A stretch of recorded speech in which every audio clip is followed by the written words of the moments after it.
Protesters gathered around the state today. They say state leaders need to know public workers deserve collective bargaining rights.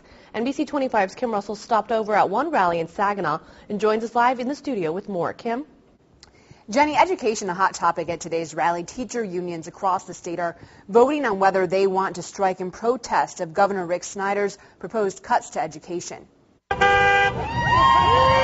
This the scene at the corner of North and Michigan in Saginaw on April 4th, the anniversary of Martin Luther King Jr.'s assassination. And eyes have seen the glory of the coming of the Lord. The civil rights leader died in Memphis in 1968 while supporting a sanitation workers' strike. If one of us is under attack, all of us are. Grace Potts is not a union member, but says she came out to defend the rights of today's public workers. Protesters fear laws such as Michigan's new legislation allowing emergency financial managers to throw out contracts made in collective bargaining. I think a lot of teachers feel like there's a lot of rights that could be going away right now. Kevin View is a teacher from Saginaw Township.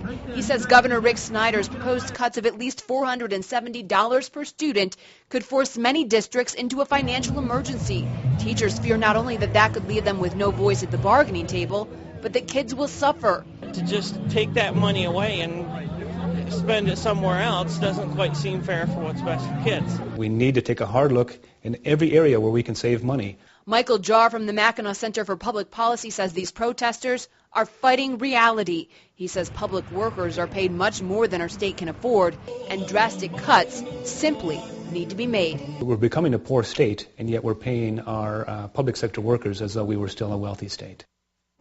Now, when it comes to teachers, it's a battle that may come to a head in the coming weeks. The Michigan Education Association has asked teachers across the state to vote by April 14th on whether they want to strike in protest of the governor's cuts.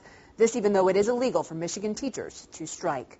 Live in the studio, Kim Russell, NBC 25 News. All right, thanks, Kim. Police are investigating serious threats made against the Mackinac Center for Public Policy because of its position on this matter. We'll take a look at that tonight on NBC 25 News at 11. And now, your NBC